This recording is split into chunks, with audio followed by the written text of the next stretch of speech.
So, Joey Barton's in trouble again. Begs the question, is he just misunderstood, or is he just a bit of a tit? He's a bit of a tit. Subscribe and move on. So, there we go. Nailed it. Brilliant work. So those of you who don't know this, last week he was basically told to go home from the club after a training ground bust up after they got smashed by Celtic in the Old Firm.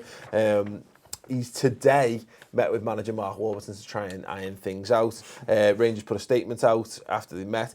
Joey Barton's today been suspended by the club, will not return to Ibrox or insert name of I presume the training ground, which I can't pronounce, for a period of 3 weeks. The manager, Mark Warburton, and the club believe that time and space is required for both the club and the player to assess all that has happened. They're on a break, by all accounts.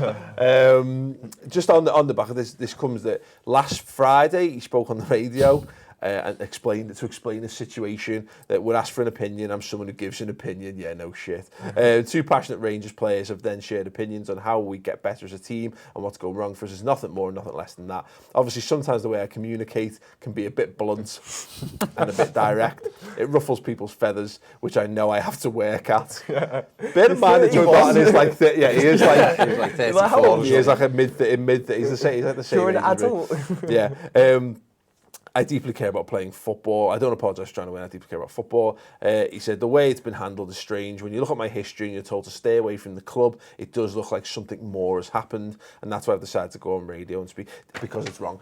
This, for me, Barry, feels kind of like, you know, when you're in school as a kid and your mum finds out that you were in trouble at school and they try to ask you, well, what were you in trouble for?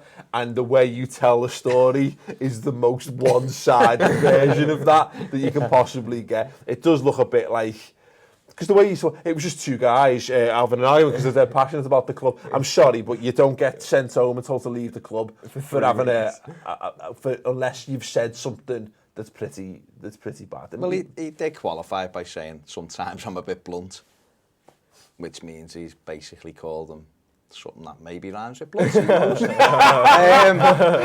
Joe, it's not like Joey to be sent home from a club, is it? You know, and has to stay away. It's happened all the way through his career, so at least he's consistent, and that's what he's learned through his 34 years.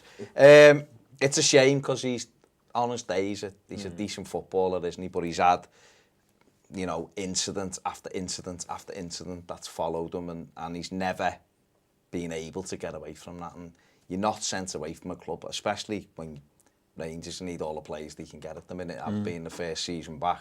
He's, you know, you want someone like him in your side. To be sent away for it, it's going to be basically the best part of a month by the time it is. This ban, you've been given a 3-week ban now, It's not even like a day, is it? You know, it's like three weeks. Yeah. It'll be 4 with it, because he's been in and out, hasn't he, over the last week, having meetings. So it's going to be like 4 weeks since the incident. So it's, you know, it's. Am I being a cynic, Dean, or is the fact that his new autobiography comes out next week? Oh, really? I didn't know that. And what, Rangers have got shares in it? It's a bit of he's got shares in himself. Joey Barton, but Joey Barton never seems to find himself far from the spotlight for one reason or another. You know, and I'm not saying that he would deliberately get himself sent. I'm not saying outright that he would deliberately get himself in this kind of situation because of it. It could help. He's just a bit of a knobhead, isn't he? Yeah, I can't think he'd be that not clever is the right word, but that's going a long way to just publicise your book. It's not X Factor, Paul. No, but I don't think he's not stupid, is he? But I'm not. This is a bit far-fetched, I will admit, in this one. But you know, I always go back to the last game of the season when Man City won the league title and Joey Barton got sent off, and at the time I remember thinking he's playing for time here. He's looking to buy Man City some time here. By the way, he was, you know, it took him forever to get the pitch, and he was the way he got involved in it. And again, that might have been me putting too much of how I would have done. I've got men sent off to extend the game on ISS back in the day. But you know, this will give us an extra 90 seconds. But he has got a calculated nature to him. And again, we give him some credit some more credit than we should in some areas, and too little, I think, in others. But yeah, I've probably gone too far on this. Hang on, can we just? He hasn't done this so he can sell his book. What's your opinion But on it? He hasn't, Paul. It's freakishly coincidental timing. He's also going to be... He's not turned up after getting hammered 5-1 and thought, oh, my book's out 3 weeks.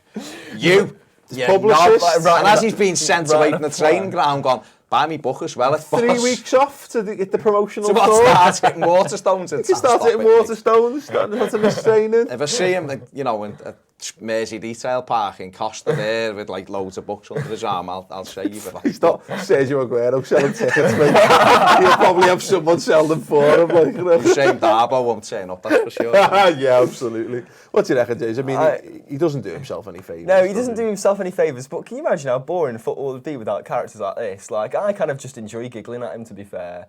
Like... To be fair though, Villa are struggling. You've got on now. You told me already you spend your day worrying about how many players other teams have brought in. Just worry about Villa. You've got Dr. Tony, worry about him for now. Yeah, but it's just a good entertainment, isn't it? Would you have him at Villa? Yeah. Like, he'd do a job in the Championship. Joey for Villa. Look what he did for Burnley last season. He was very good, wasn't he? I mean, I think Joey Barton's temperament probably doesn't bode well for quite an aggressive... not an aggressive, it's probably the wrong word, but like quite an exuberant kind of fan base that Rangers has. Look at you pussyfooting around the Scottish audience. I've got to say this without... Gotta be careful. The wrath of the Scottish. Yeah. But like, I don't think his temperament kind of suits that, and I think it was a bit arrogant, which we obviously all associate with Joey Barton, to up sticks after a great season he had with Burnley. He was proving a lot of his critics wrong. I think it's a bit arrogant to him to look at Burnley, who had just gone to the Premier League, and be like, you know what, I'm going to Rangers because they're a club with rich history. Like, it just seemed like he was outdoing himself a bit, and now it's come and whacked him on the back in a sense.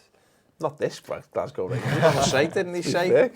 Yeah, I don't know. Didn't you have a story about him? I don't know. You can allege something if you can like. allege it if you want, but it doesn't tie in with what you've just said. Allegedly, he said in the dressing room that he claimed that the club, his son was older than the club, but I don't know. I don't know if that's true or not. If you're not sure about that, do track James down. The thing is, though, even with this with Barton, like, straight away on Friday, he's on the radio putting his cake. You just like, even if that's happened, I mean, did he drop? We need to listen to that interview. If he's dropped his books out, then your theory's going to have some... Just saying. Yeah. Just saying. And by the way, before I go... I'll be in Waterstones. Yeah. Here's an excerpt from my book. You'll have handwritten this bit in the back, unfortunately. Is that on the phone to his Maybe it publishers? was pre-written, and again, the conspiracy comes to life. Yeah, and you go, and there was me getting the ban and speaking on TalkSport and going, how did you manage to get this in time? Got it. Yeah.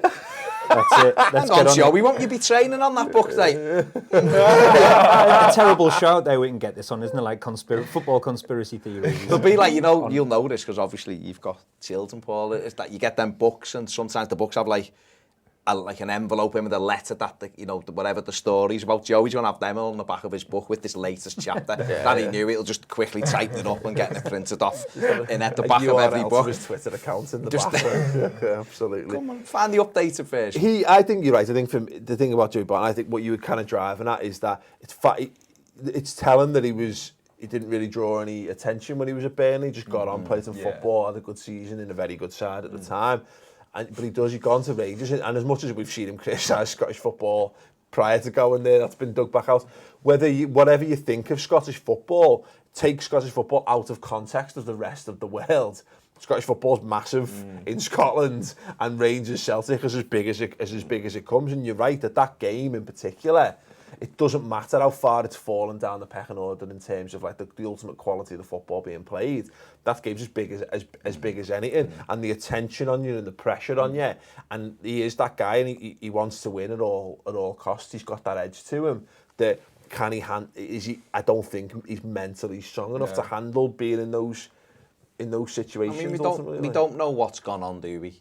In terms of, we don't know who started it or how it's transpired, but if there's anything going to happen like that, you put your money on Joey Barton being in the middle of it somewhere along the line. I mean, Dean, ultimately, it's too many incidents. Yeah, and I mean, the 3-week thing, he's the only one that's been, by what I've read so far, he's the only one being kicked out and sent home for 3 weeks. It's 3 weeks, so... Yeah, no mention of Andy Halliday being kicked off or banned Is that how it or was? whatever. See? Because I didn't even know he was fighting. Exactly, because no one's that arsed. I thought he was fighting with Marco Negri. I'm not going to lie.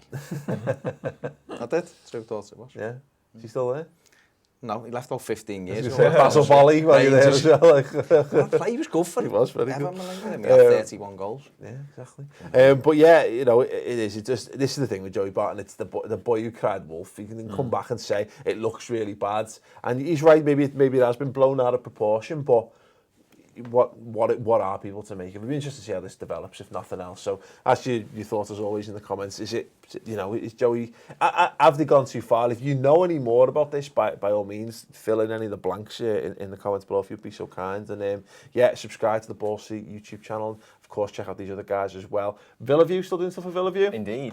Good to know, because that would have been a really poor plug. Falling out with them badly. Of course, 442 and Toffee TV as well. Go and check out those phenomenal channels.